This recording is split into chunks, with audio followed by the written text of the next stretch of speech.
It is a very good afternoon and welcome to the Real Talk Show. My name is George, and today we are tackling a vital question. And we're talking about the famous saying, Mwamuna sama Lila, a man does not cry. Is that famous saying costing a lot of Zambian men their mental health? Joining us today to give us an insightful conversation is Darius Chama, a respected psychologist as well as a therapist, as well as Landi Banda, a well-known media personality all the way from movie TV. This episode, by the way, is brought to you by the BCF campaign under the Youth Community Advocacy project YPAC with support from Amplify Change. To our viewers, welcome. Thank you for streaming with us today. So to get into the show quickly, Darius, welcome to the show for the second time. Thank you. Okay. We spoke earlier. You were telling us to say you were a little bit under the weather. I hope you're feeling much better. I mean, it's lovely. It's always lovely to see you on the show. Yeah, thank you so much. I'm much better today. It's a seasonal illness, flu, but I'm better. Thank you. Absolutely. That's great news. Landy, welcome to the show. This is your first time. Really hope that you have a lovely time here and our viewers will get to enjoy what you will be able to bring out on today's topic. Definitely. Thank you so much for having me. It's a great pleasure to especially discuss something of vital importance, such as the topic we have at hand today. All right, that's great. Before we get into it, I would like to introduce Amon Chigada, who is our sign language interpreter on today's show. Amon, welcome to the show once more. Okay, lovely. So, Darius, I will kick the ball rolling. Let's start with you. From a mental health expert's point of view, how does the common saying, Mwamuna sama Lila, a man doesn't cry, directly affect the minds and feelings of Zambian men in today's society? Okay, so I must state that men are disadvantaged by two things with regards to the ability to express themselves. All right. Mm-hmm. Those two things are two factors: are biological and social factors.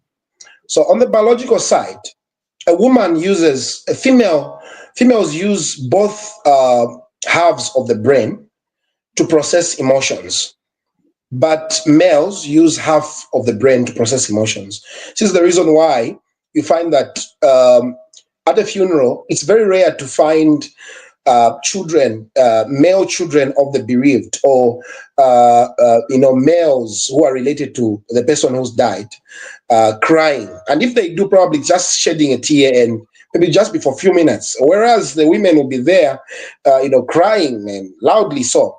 As a matter of fact, I actually have a friend who, if I'm not mistaken, lost the mother, should be somewhere around 2014, 2015.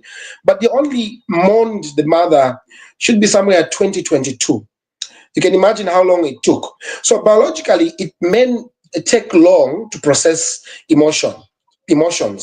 They don't process emotions well and quickly like women. Now, that's on the biological aspect. But now, on the social aspect, we are raised in a society, or in societies where we are taught, we are radicalized. I would call it radicalized, or we are taught, we are groomed to hold things inside. So as a man, you're not allowed to cry. For example, right from childhood, you can have twins. All right, George, you can have twins.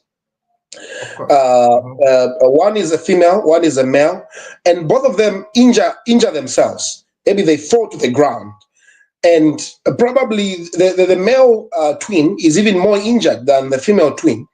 But you are going to be more inclined to baby and tenderly, embrace the female twin, and the boy, you may not even lift him. You may just say, be strong. Now, what that does is that it raises the boy to make them feel like their emotions do not matter. Their pain doesn't matter. That's the reason why, in most cases, even when you look at suicide cases, globally, even locally, suicide cases are more prevalent among males. In fact, those people who have people with suicidal ideation or suicidal thoughts, those whose suicidal thoughts are acted upon are more prevalent among males than females. Females also have a lot of suicidal thoughts, but among females, there are very few who act upon those suicidal thoughts. Okay, so for a man, he grows up thinking, or he grows up convinced that their emotions do not matter. The emotions like seeking help is not something that is culturally or socially acceptable. You must just be inward seeking, and if you inwardly fail to find solutions, the best is to just end your life or to lose hope. Okay, by the way, mostly we complain about suicide cases, like those who successfully end their lives by suicide, but there are also people who are suicidal and they've not ended their lives, but the way they live their lives, you can clearly tell that this person has lost hope on life. They don't care about anything, they just do things anyhow. And by so doing, they know to say they don't care about anything, so they can live life anyhow. So that's the kind of generation we raise. So such kind of statements, they look simple. I mean, they look innocent, but the far-reaching effects can be deadly. You're training men to think that their feelings don't matter. You're training them to that silence is better than opening up. In short, these are people who do not, who end up being raised without, being, I would even say, emotionally intelligent. Yeah. All right, thank you so much for that one, Darius. Now, in your line of work, what are some of the most common mental health problems you see in a man that don't get talked about enough, all because men hide their feelings due to this cultural rule? I would call it a rule to say a man doesn't cry. What are some of the issues that you have seen that don't get talked about enough? Yeah, so depression, anxiety disorder, of course, people struggle with, as a result of depression and anxiety, suicidal thoughts, financial strain, and also because of such kind of statements, a good number of men are having a big strain in terms of their financial needs. All right. So as a result, you find most of them gambling. As a result, you find most of them engaged in crime because they're trying to prove to the world that a man doesn't cry, a man doesn't complain, a man just has to find a way. So they find most of them in crime. You find most of them abusing drugs because you know that a good number of people who actually abuse drugs, some of them are people who fail to commit crime when they are sober. They fail to attack people and clobber them and grab things from them when they are sober. So they have to take drugs in order for them to operate abnormally. So here is somebody who is doing that. Apart from that, you find most of these guys abusing alcohol as a way of trying to escape, as a way of trying to run away from that emotion. Remember, emotions are not bad. Both good and negative emotions are normal. It's human to experience both negative and positive, or good and bad emotions. All right. Now, what's important is whenever you have an emotion that is negative, your role is not to suppress it. Your role is to express. So emotions are meant to be expressed, not suppressed. Now, because of such kinds of statements, men are raised to suppress their emotions. And an emotion, a negative emotion that is suppressed, eventually when it builds up, it turns into a trauma. This is where now most people are abusing drugs, they're abusing alcohol, and this is where we even find some even some illnesses that may not primarily be may not be mental, but may be physical, but primarily they came as a result of one being being maybe depressed, having anxiety disorder, traumatized, abusing drugs. So, for example, like HIV, you find somebody because they're abusing alcohol, or they because of alcohol misuse or abuse, they end up sleeping with people they anyhow, or unprotected sex, because they're in a state that does not really support, they cannot really think through, they cannot even have proper judgment of what they're doing. Okay, some of them, they begin to use needles, needles to inject themselves some drugs. Others, they can get conditions like hepatitis B because of such kind of so in the end, it looks like it's a small thing, but it goes far, even further than mental health conditions like depression, anxiety, drug abuse, alcohol abuse, and financial strain. It's a ripple effect indeed. Now, Darius, besides the one-on-one therapy that is obviously available, what other actions or community programs do you think are most important for creating a safe space where a Zambian man, or just men in general, can openly talk about their struggles, their feelings, as you have put it, their negative and good feelings, and without feeling judged? All right, support groups. Let's create support groups. Very important. I'll really emphasize this. But again, men, let's realize that we need help. Sometimes you can call, I'll give an example. I'm a mental health consultant. So sometimes I've organized programs for women, and you get an overwhelming response of maybe a weekend outing for women tackling the mental health struggles, maybe depression, this and that. Maybe you've planned for 100 people, but you get an overwhelming response, maybe 300 women coming on board. Some of them you have to tell them, okay, we'll organize something different for you, and another program, because we can't handle more than this. Okay, but men, you find that, I remember our target was 50 and we ended up having 11. And even those 11, it's because we really, we even had to postpone the date just to ensure that maybe some more men are going to register. So even as we talk about support groups, the question is, are we going to have men turn up for those support groups? So support groups are a very good way to create a safe space for men to express themselves. Now, the what makes support groups very helpful is because people feel emotionally light when they hear other people having similar challenges. Because look, a man, because of the way he's been raised thinking silence is the best way to go about things. Now, because you are silent, because each man is silent about their struggles, what happens is that you end up thinking you're the only one who's going through what you're going through. Now, the moment you go to attend a men's mental health support group and hear how others are struggling financially, how others are being nagged by their wives, how others are not being understood, excuse me, how others are not being understood by society, how others are struggling with looking for jobs, how others are struggling with this and that, how they're struggling with alcohol, drugs, and so on and so forth, then you begin to realize that indeed you're not alone. And because you're not alone, it is not a bad thing to look for help. So support groups is number one. Number two, the church. I've always said that, look, the church is one of the biggest stakeholders we have in Africa, because Africans, most of them are religious. Okay, if they're not predominantly Christian, then they're Islamic. But the religious movements must take a center stage when it comes to creating safe spaces for men. Have men's outings, quarterly at least. Okay, we're going to discuss different things. A good number of men are struggling with issues like erectile dysfunction, and they're failing to come out because they're ashamed. All right, they're ashamed. Okay, and what do we get to see? Most of them are resorting to unhealthy coping mechanisms.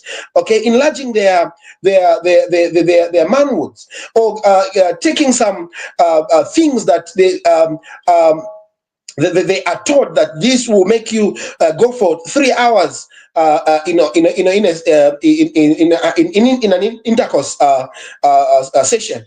Okay, and in the end, when they take that, they end up with more health complications, or it may work momentarily, but you realize that maybe after maybe some months, it ends up messing your health completely. You end up actually failing completely to work. Okay, or just another health complication. So the church should organize programs for men, at least quarterly. Let's have quarterly outings for men where they discuss different things. And these discussions should be client-centered. What I mean by client-centered is it should not be a discussion where you just say, we're going to have so present to you. Sometimes I have programs where you just say, men, come together. Let's talk about our problems. No presenter, just somebody who's going to moderate the meeting. Bring up your problem and let's discuss it. What do you think we can do? If any one of us has had similar challenges, how did you navigate this? And when you hear this, men now begin to realize that, you know what, I've actually been, all this while I've been thinking I'm alone in this challenge, and yet this are also going through something similar, and for them it's even worse. So support groups, the church, and well, I think even the hospitals should have some men-friendly spaces. Today, hospitals have got what they call youth spaces. Okay, and they're good. Those are good. I commend them for that. But do we have men's friendly spaces? We don't have. Okay, actually, men don't go to the hospitals until they are critically ill from home. They are picked with an ambulance or in a wheelchair. That's when they'll manage to go to the hospital. They'll be hiding whatever they are struggling with, a health condition. Okay, and by the time they go to the hospital, it's too late. The condition may not even be successfully worked on. Now, I'll tell you what, just on the point that you've just closed your response with, where men, until by the time they reach the hospital, it's too late. I had a conversation yesterday with one of the ambulance drivers. He was saying, we don't see men getting sick. We see women, we pick up women in these communities, we take them to the hospitals. The moment we pick up a man, it's either he's gone, died 5 minutes ago, 30 minutes ago. They do not really get to the hospital. Yeah, thank you so much for that great response. Now, I'd like to turn to you, Landy. Welcome once more to the Real Talk today. A quick one before we really get into the discussion with you. Let's just get to know a little bit about who Landy is and what you do. Right. So I'm a media personality, like you said earlier. You and I go quite a bit of a long way back, but give me a second, sorry. Yeah, so had a bit of a technicality there, but so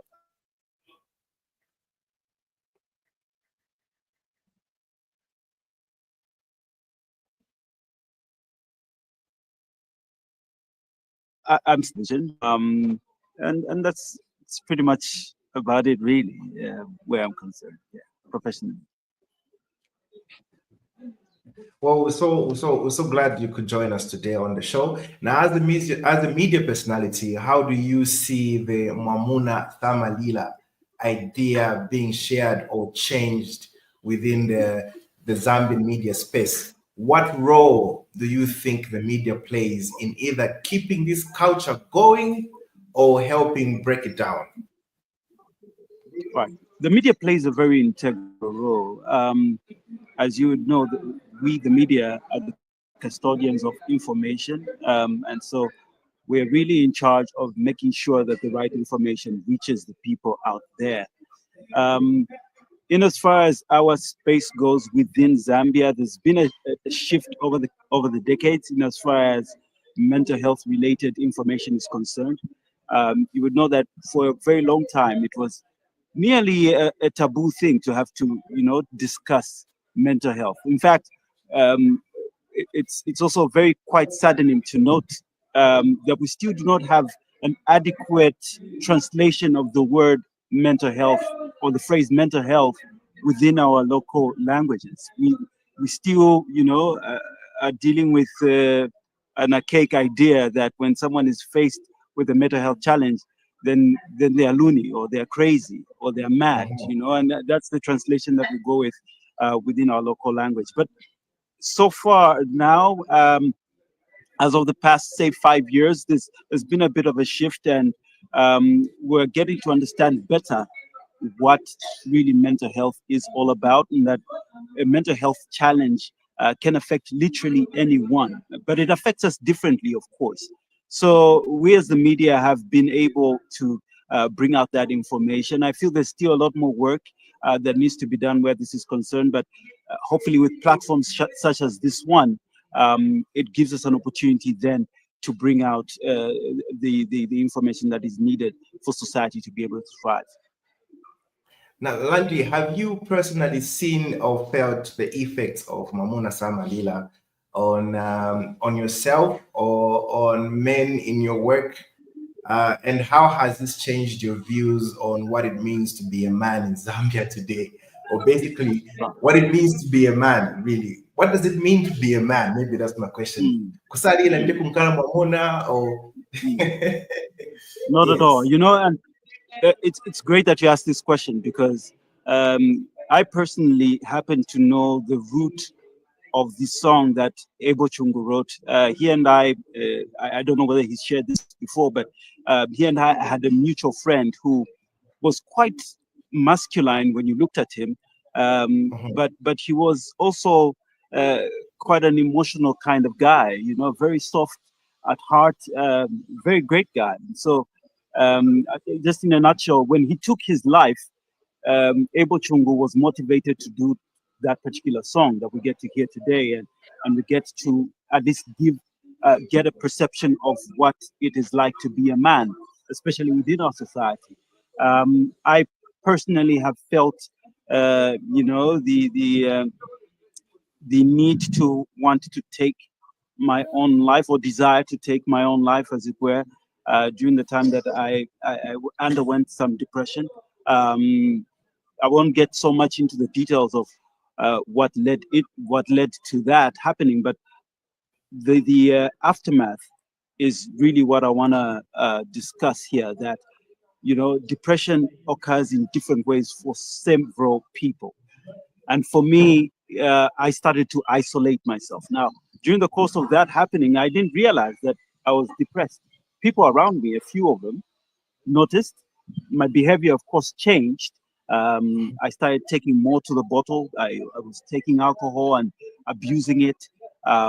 It made me, not perform well in as far as my work is concerned. And um, owing to that, I lost my job. It was a very difficult decision for my superiors to make, to have to let me go, you know, owing to where I was at. A couple of people that I'd interacted with understood what was going on with me. But being in the thick of things myself, I didn't realize that this is exactly how bad things had gotten. I created a bubble for myself. Fortunately, life happened, and I realized I needed to set my path straight. It's I consider myself very lucky today because there's once you go down the path of, you know, getting to a place where you look at suicide as being the only way out of life, um, really it takes a lot. It takes, I should say, divine intervention, even almost, to be able to set yourself back on track. And so many people we've lost, you know, Mhm. owing to Mhm. whatever pressures they would have dealt with or had to deal with in their lives. And for me, getting back to, um, you know, what, getting back to the song that Ebo Chungu wrote, and really what it means to be a man, I should say being a man requires, of course, that you continue doing everything else that society has laid for you to be able to do, that you're a provider, and everything else that is within the confines of the normal things that we're used to. But where emotions are concerned, I think we can take a leaf off of a song that Kenny Rogers sang some time back, and I don't know whether there's so many country lovers still who can relate to this song. But there was a song that this great man in Kenny Rogers wrote, where he was speaking to his son and telling him that, if life hits you a certain way, if someone walks up to you to beat you up, you can turn the other cheek. Now, we're not raised like that within our society. We're told whenever it is that you're confronted, hey, you fight back. That's what you do. That's uh, so we're in a combative mode almost. We're always in the defensive, and that plays out in several aspects of our lives, even our relationships. A man wouldn't want to be seen to be losing a fight. You don't want to lose an argument. Because of your ego. But that's not what it means to be a man. I think to be a man requires that we are wise, and that would mean that we learn from people's mistakes, we learn from our own mistakes, we own up to our mistakes, and we're also able to share off of the things that are hurting us.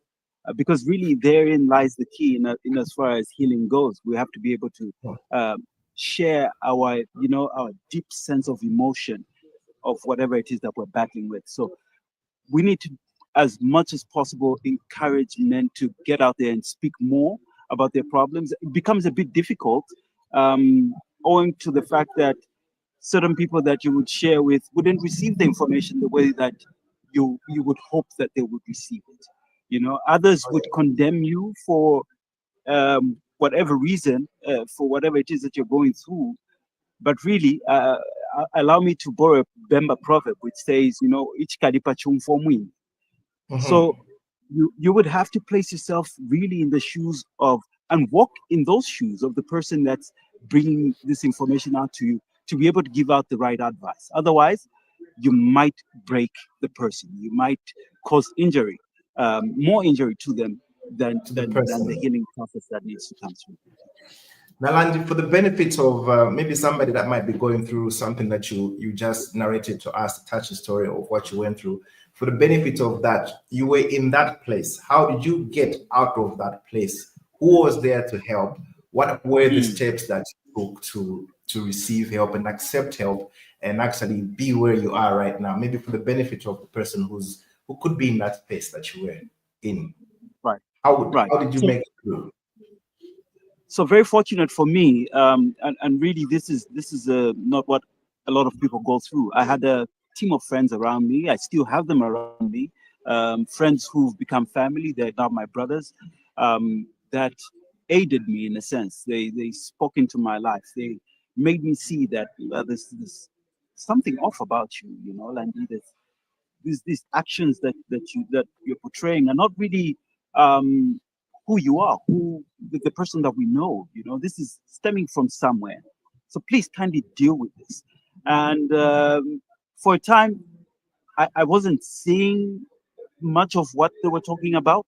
My actual realization came off of being fired from my job, from my work.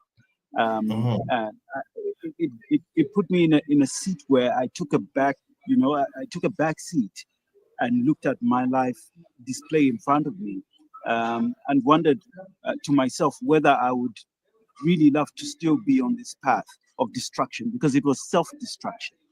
So it was self-realization aided by so many around me that helped me see that this is not the way to go, which is quite fortunate.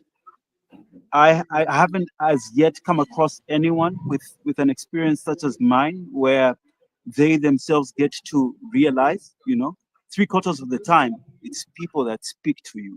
They tell you, and then you come to that sense of realization. And really, even where that is concerned, there's a lot of patience that is required. You need patience, depending on who you're dealing with. A lot of what's the word? Empathy as well. You put yourself in the shoes of that person that is going through whatever it is that they're going through. So I was very fortunate. I've lost a couple of friends to suicide, friends that I today would never have thought that would be able to take their lives. And not so long ago, even just about 2 years ago, I lost a dear friend to me who was undergoing some personal issues, relationship issues, and he thought that suicide was the only way. And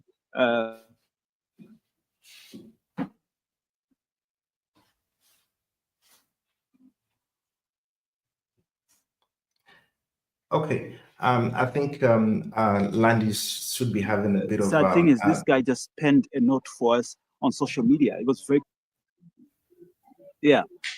So before you knew it, things that the man said he was going to do to himself, he eventually did, and he lost his life, and we lost him. So it should not intuitive also around us. It's very important to maintain the right kind of company. People that would be able to see through, the challenges that, well, notice the challenges that you have basically, and help you through them. So yeah, so we need more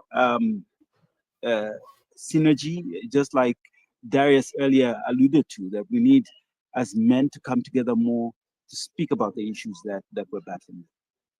So, Darius, I'd like to get to you. I mean, let's pick it up from Landis' story, and let's pick it up as a scenario where this individual is stuck in that, and is not really willing to come out. As an expert, mental health expert, how do you reach out to this person, and how do you break them down to really move away from that place into a place that maybe they can be themselves again? Yeah, so to start with, people who take their lives in most cases are those people you less expect. Those are the people that by the way they interact, the way they talk, the way they carry themselves, these are people who you less likely expect to take their lives. And just like he has said, the people that he lost are people that up to now he doesn't really agree that it was possible that those could possibly do that. Now, what does that mean? What that means is that suicidal thoughts or the struggle of men is so bad that it can be suppressed behind smiles. It can be suppressed behind even hard work. There's some people who are really struggling, but we call it in my field, we call it high functional depression. So high functional depression is not always, it doesn't always come in form of isolation. Somebody is lazy, it looks lazy. No, sometimes it comes in form of being workaholic. Okay, somebody being workaholic, highly productive, and at work, these are people who always praising and getting awards, this and that. And so my point is that depression, while it has got visible symptoms, okay, like symptoms you can clearly see, okay, this one never used to drink alcohol, he has now started, or he used to drink but in moderation, but now he is drinking beyond, okay. While there are those symptoms, there are also symptoms you can never, there are also things that you can never see. Okay, but this person is really struggling. So what I usually advise people if those people who are interested in giving a support system to others is that when you're interacting with each other, all right, don't be superficial in your interactions. I've noticed that a good number of people that call each other friends, mostly, it's like conversations are just too superficial. You find a greeting ends at, how are you? I'm fine, how are you? It ends there. But let me tell you something. How are you to a man is not a greeting.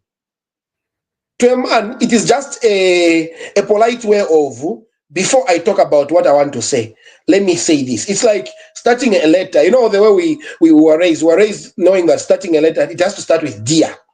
If it just starts anyhow, it's not a letter, right? But it has to start with dear, and you proceed. So, how are you to a man? And of course, it could even be to women.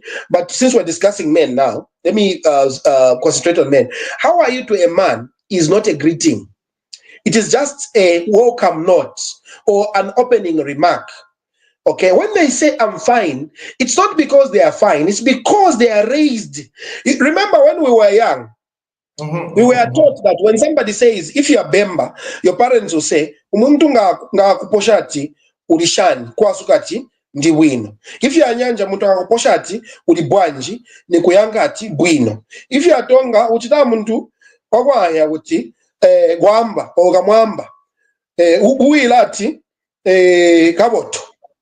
You understand? Yeah. So the point is, we've been taught how to respond.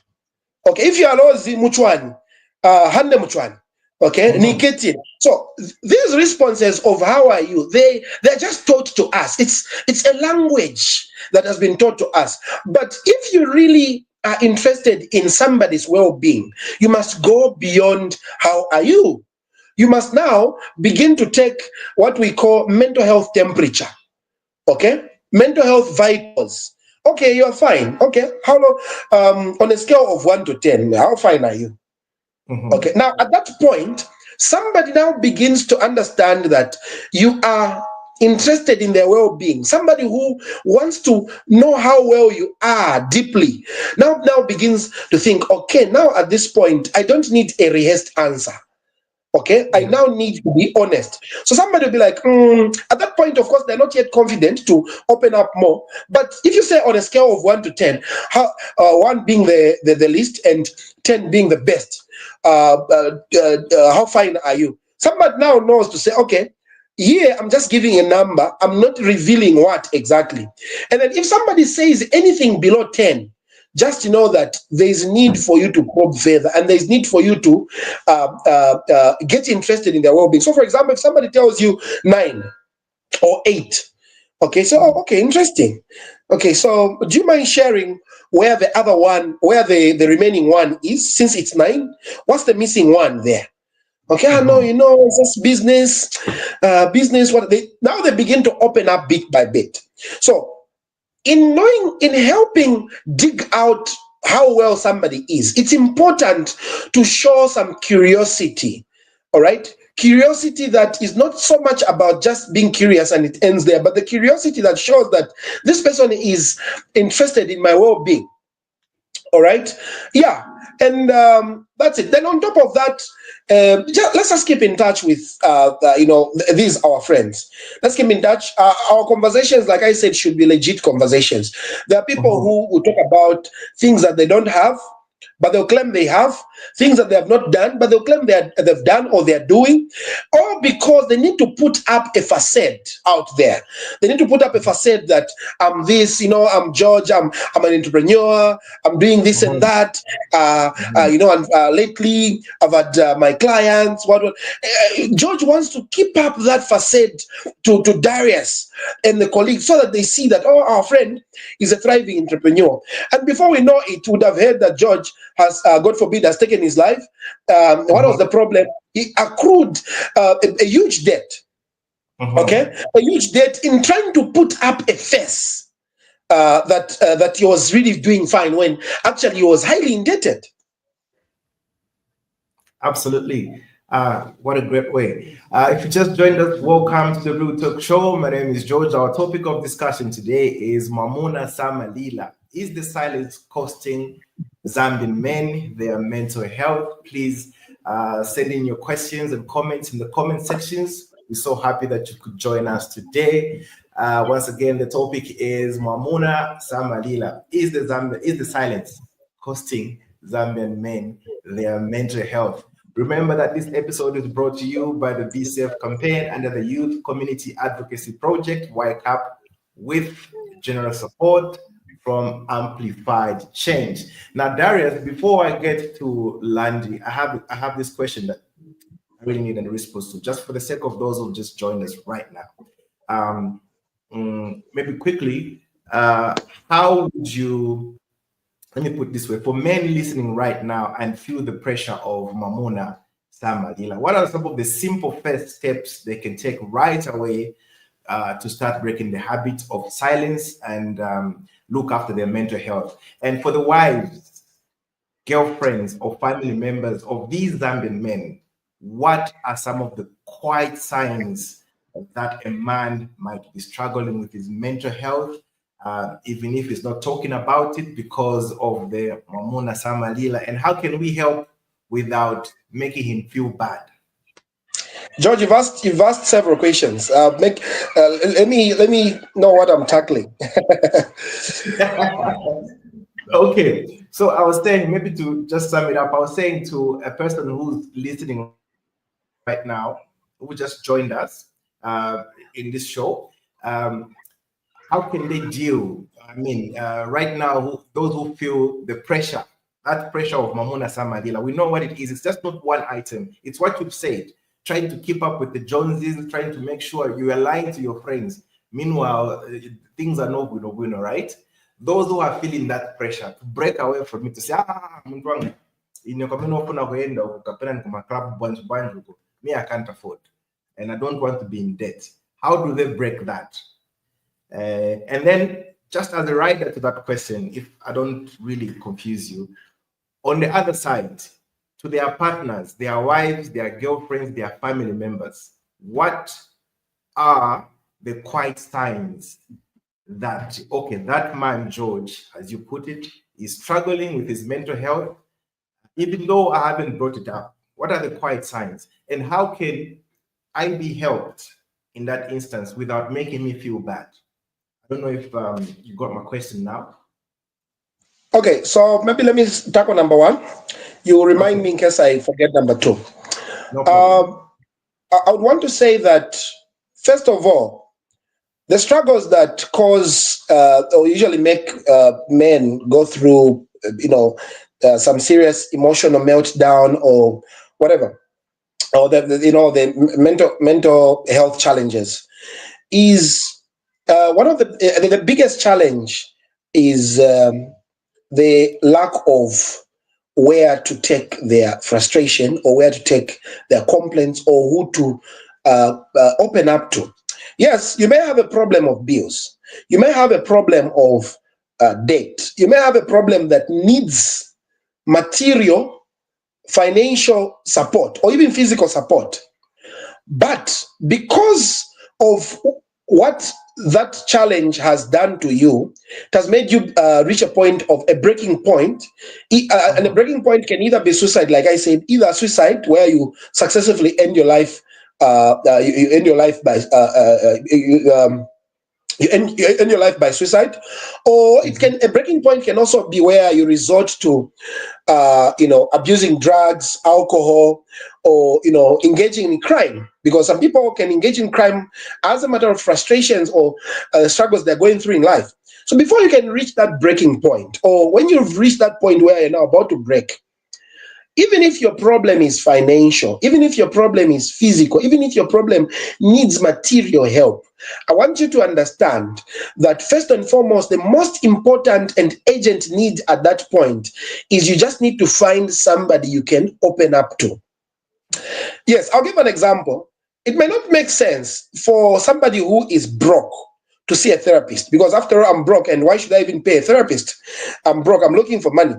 But even if it doesn't have to be a therapist, or because there's some therapists who would accept to see you without paying.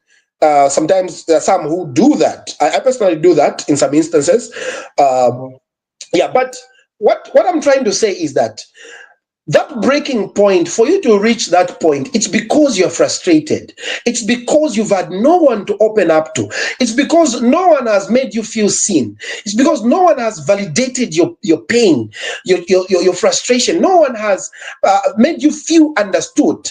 That's the reason why you are resorting to abusing alcohol. You are resorting to drugs. You are resorting to crime. You are resorting to ending your life. Okay, now people begin to heal when they feel heard.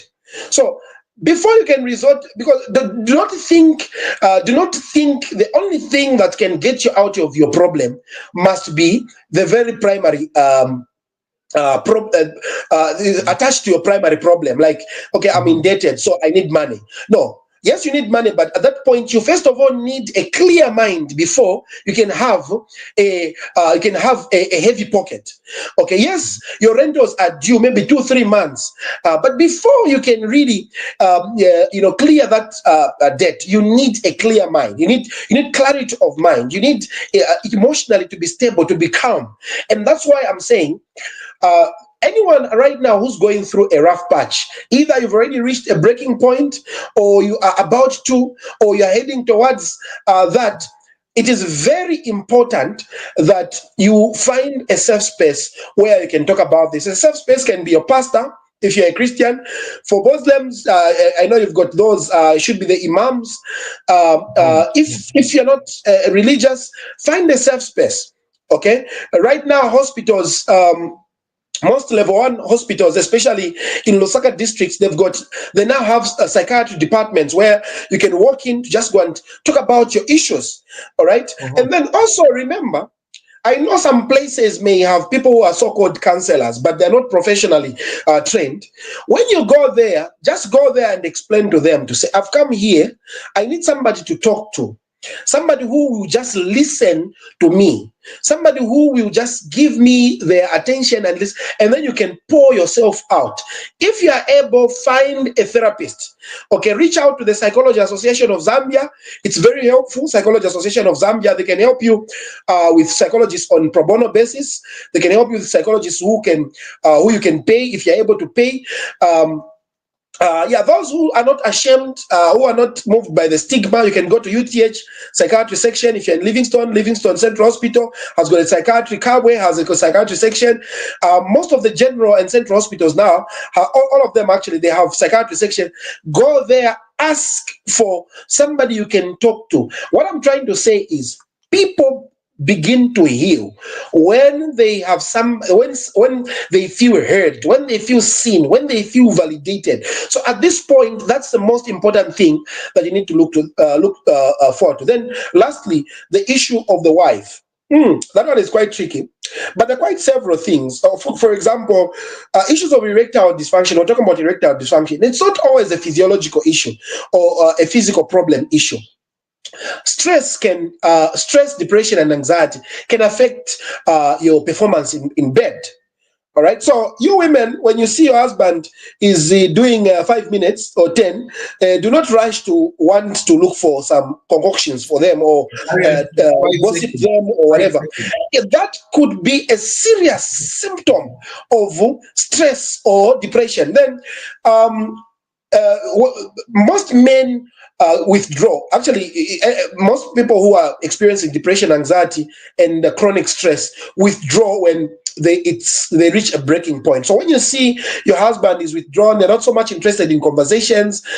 In short, you need to know the activities that define your husband's life, and mostly if they lose interest in those things, that could be a serious sign. If the appetite drops or becomes abnormal, that's a serious sign. They used to drink, but in moderation. Now they are going beyond. That's a serious sign. They could be struggling with something. Okay, or maybe they don't drink at all, then they begin drinking. That could be a sign. Don't think, okay, now he has become a man. I'm sure he's just learned life. No. That could be a sign. Okay, he's now doing drugs. That could be a sign. There's so many things that we can talk about, but I think pretty much that. Then also anger management. Anger issues, when they become explosive in terms of anger. They're not managing their anger well. Their anger is going overboard. That could also be a serious sign. Thank you so much, Landy. I'd like to get to you. As a media personality, what responsibility do you feel public figures such as yourself have in using your platforms to openly talk about men's mental health and challenge the old idea of, just saying men are supposed to handle it like a man, all those issues. And what are some of the biggest challenges you expect or have come up if you have tried to have conversations perhaps on your shows or just in different platforms that have come up from men regarding opening up issues and talking about their personal feelings and what they're going through? I think the greatest challenge has been, overstepping our societal norms. We alluded earlier to a situation where men are always meant to be strong. They need to be the ones that are looked at as the pillars of society. And so them having to be emotional is quite alien for most Zambian societies. It would be considered something that is completely out of the norm, even in certain settings.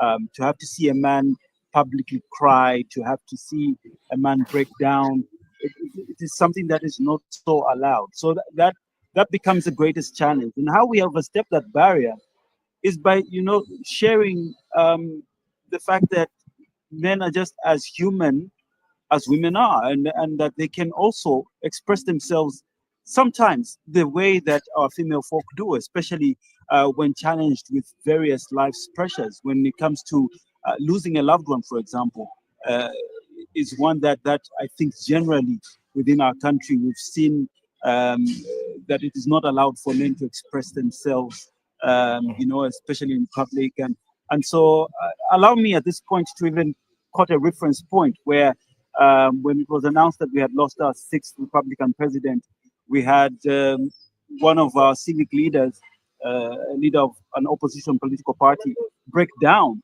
on social media. And we got to see a lot of mixed emotions from people, but three quarters really, you could agree with me, that they felt it was misplaced, that because it's out of our norm again for a man to come out and express himself that way, especially a man of such stature.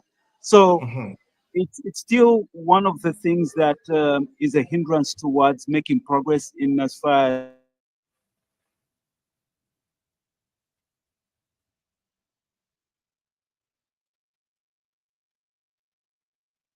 Okay, Lanji, I'll probably just come in with with breaking down our so I've taken the time each and every opportunity that I'm given to be able to share firstly my personal experience, Mhm. so that other people out there that may be going through this a similar ordeal come to an understanding that it's not the end of the world, that you're able to actually get out of this and set your life back on track. And also just speak generally of the definitions of what mental health is, what it means to have the mental health challenge. It's not madness as has been preached Oh within, yeah. our society. So yeah. Oh yeah, no, and I'd like to thank you for opening up on the show. We really appreciate that, and I hope somebody was able to really hear you, and of course compare with what you're going through, and of course be able to make changes. Now, if you could create a public campaign through the media to encourage Zambian men to open up about their emotions, what main messages would you focus on and why? And also looking ahead, what kind of change do you hope to see in how Zambian society views and supports men showing their feelings, as you just mentioned about really what happened on social media and all those mixed feelings. So, what views and support do you think men should get for showing off their feelings, and how can we help make this change? Right. First and foremost, it should be preached that it's okay for one to break down in life. It's okay for one to have a setback. It is okay for you to pour out your heart. I think as a man, these are the three messages that are really core and key towards getting to a healing, or towards getting to a place of healing, because it starts with opening up. And if we are not allowed the chance to be able to share our thoughts, to be able to share our hearts, then we'll be damaging ourselves. And so I feel so strongly that it starts. That really is the baseline.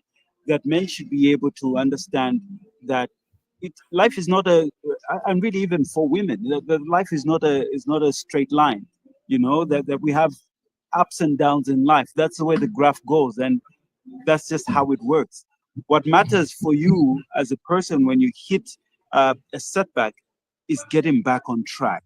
How you do that is solely dependent on you. Yes, you would have people around you, but it's more the realization that I am the custodian of my own life, and I Mhm. am the CEO of my life, and how I manage it is up to me.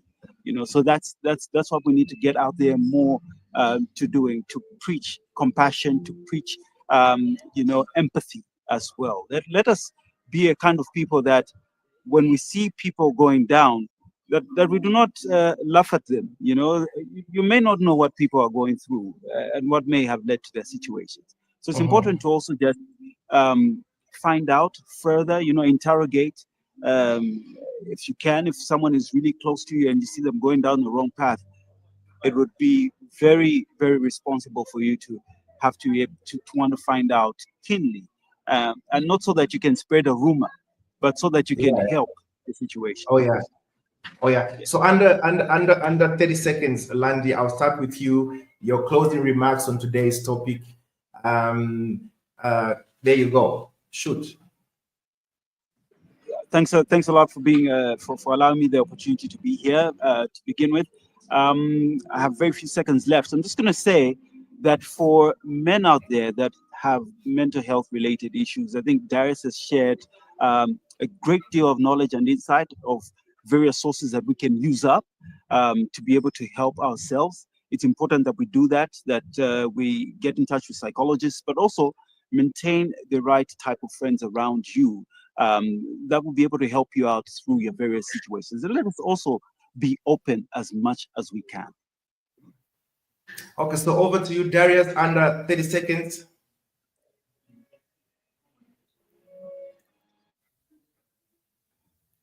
Your mic is muted, Darius. Oh, sorry. Yeah. Firstly, my message is to our society. We like saying we are very reactionary. I don't know whether that's correct English or is it reactive, but anyway, we react so much to crisis, and we do not have the capacity to foresee crisis even before it arrives. And so let's stop this thing of waiting until we have 2, 3, 4, 5 suicide cases, and then that's when we start sharing, on social media. Men, open up. Men, open up. It's okay to be not to be okay. But now this is a society that is saying that. But the moment you open up, the same people will be making memes about you, like the example that Landy gave about somebody who mourned. Look at how people made memes about the very people.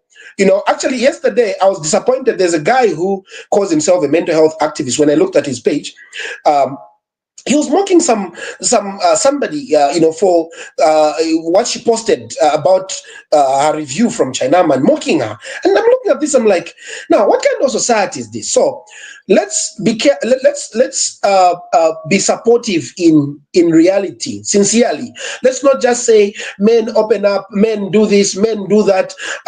We are here for you, and yet you're not there. Then number two, I would like to encourage each one of us, do not think just because no one has committed suicide in your family or near you, then you are safe.